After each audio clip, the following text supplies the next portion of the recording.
Inicio esta aula com uma saudação muito fraternal ao nosso querido casal de pastores, respectivamente Luiz e Sandra Pedroso.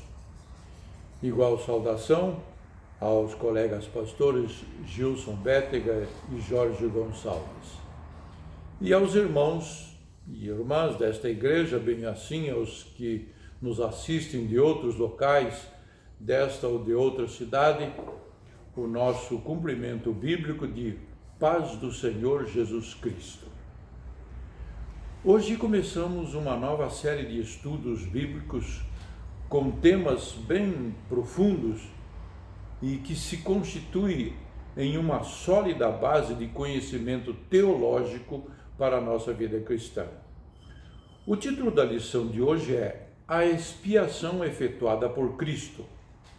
E já iniciamos perguntando o que significa a palavra expiação. Fui pesquisar e encontrei as seguintes explicações.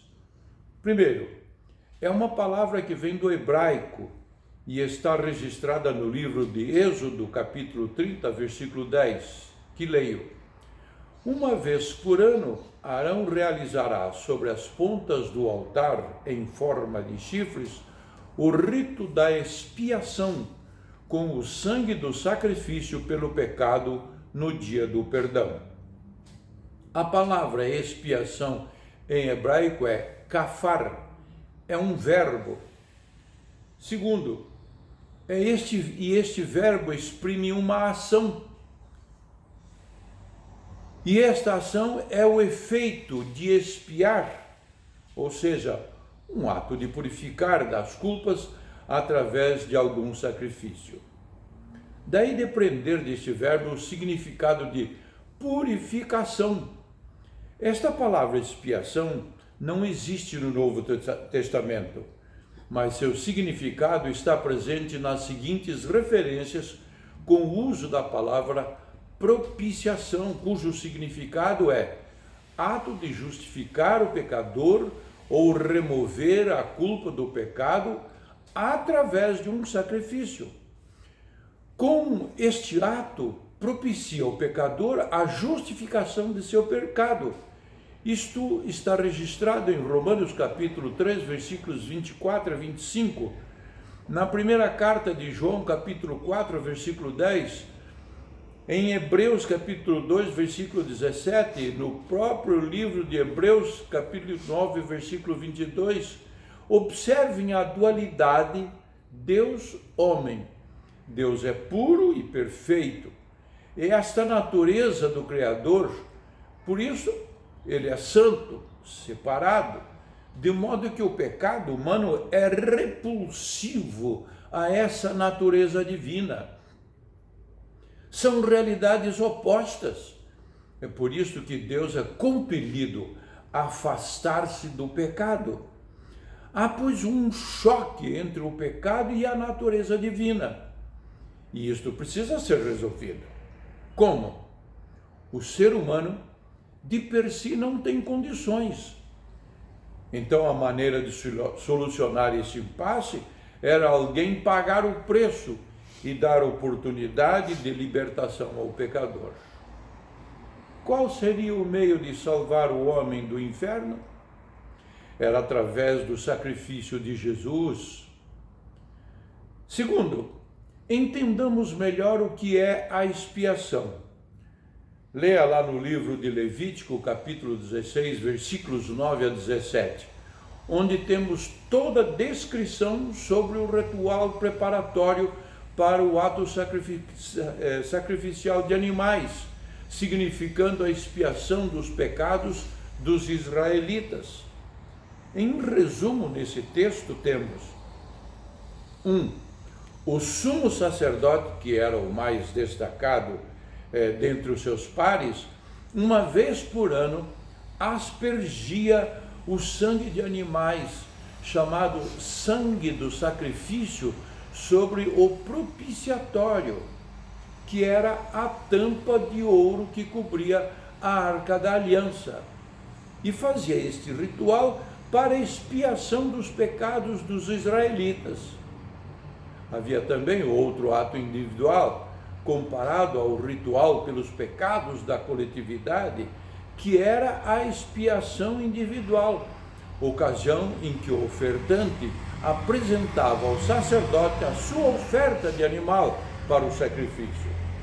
Porém, antes o ofertante colocava suas mãos sobre o animal num gesto significando a transferência de seu pecado à vítima.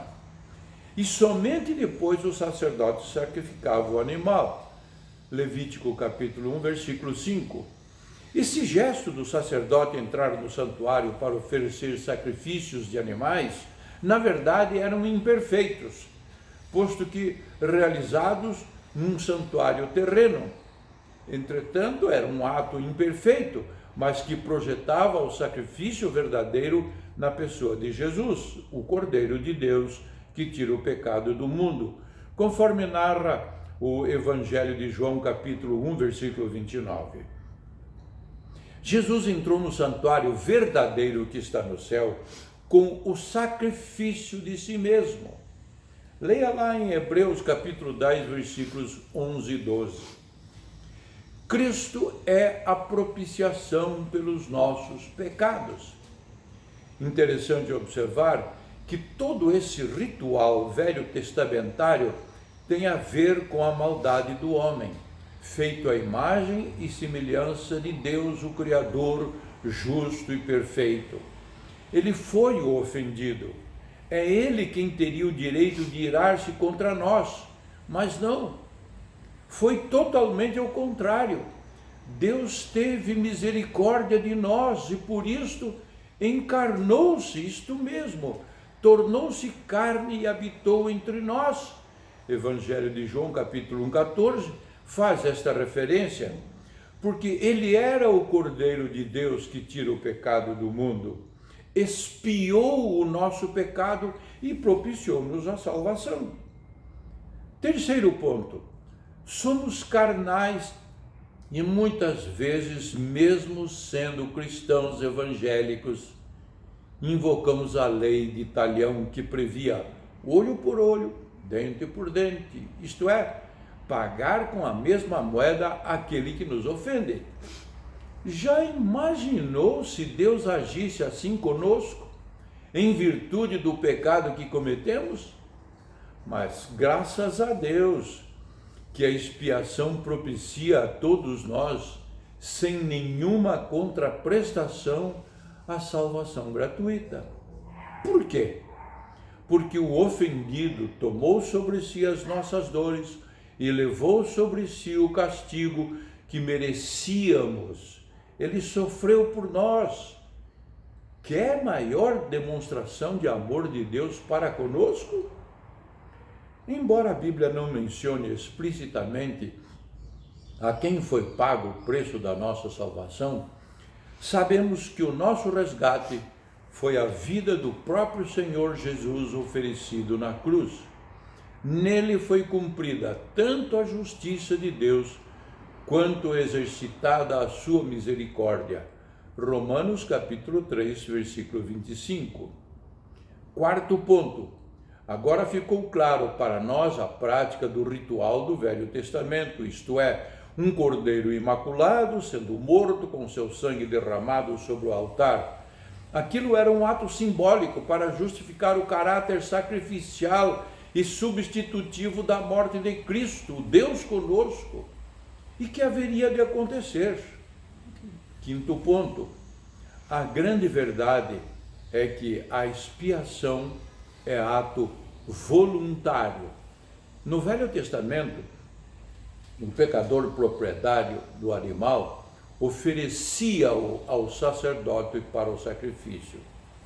No Novo Testamento também é ato voluntário de Cristo entregar-se, sabendo do propósito, isto é, de salvar o homem das consequências terríveis do pecado aqui na terra e na eternidade. Jesus foi o Cordeiro voluntário. O autor desta lição elenca pelo menos 12 referências bíblicas que provam esta verdade, isto é, que Jesus entregou-se ao sacrifício em resgate do homem voluntariamente. Vejamos. 1. Gálatas 1:4, o qual se deu a si mesmo por nossos pecados. 2. Gálatas 2:20, entregou-se a si mesmo por mim. 3. Efésios 5:2, ele se entregou por nós em oferta e sacrifício. 4. Efésios capítulo 5, versículo 25, ele se entregou pela igreja. 5. Filipenses 2:8, humilhou-se a si mesmo até a morte de cruz. 6. 1 Timóteo capítulo 2, versículo 6, ele se deu em preço de redenção por nós. 7. Tito capítulo 2, versículo 14, deu-se a si mesmo por nós para nos remir. 8. Hebreus 1:3, foi feito por si mesmo a purificação de nossos pecados. 9. Hebreus 9:14, pelo Espírito Eterno se ofereceu a si mesmo. 11. Hebreus 9:26, aniquilou o pecado pelo sacrifício de si mesmo. 12. Evangelho de João, capítulo 10, versículo 17, Jesus diz que dá a sua vida voluntariamente e que tem poder de reassumi-la. Conclusão. Nesta parte final da lição, vamos observar que a Trindade divina parece estar dividida principalmente quando Jesus, o Deus Filho, na cruz, clama pelo Deus Pai dizendo: Deus meu, por que me desamparaste? O que ocorre é que a Trindade é uma essência indivisível, mas que pode atuar distintamente. E assim pode agir, sem perder a sua unidade. O apóstolo Paulo nos dá uma clara exposição deste fato ao comentar em sua segunda carta aos Coríntios, capítulo 5, versículo 19, Deus estava em Cristo reconciliando o mundo, não lhes imputando os seus pecados. Fica claro que esta referência de Deus estar em Cristo ocorreu na cruz, pois fala não da imputação de pecado sobre Jesus, isto é, fala da expiação.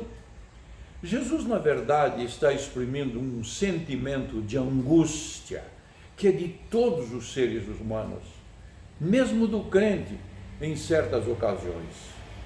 E Jesus, na cruz, sentiu todo o peso do pecado e das dores que o ser humano sente. Jesus estava ali na cruz se colocando em nosso lugar. Enfim, com a nossa conversão genuína, todos os nossos pecados são perdoados, mesmo os que venhamos cometer depois, mas é preciso confessá-los. Ora, somos reconciliados com Deus e confortados, temos livre acesso a Ele. Mas agora temos a segurança de que as forças malignas que nos acusam foram cabalmente derrotadas na cruz. Graças a Deus que a mediação de Cristo é suficiente para todas as nossas necessidades. Você crê assim? Então que Deus lhe abençoe.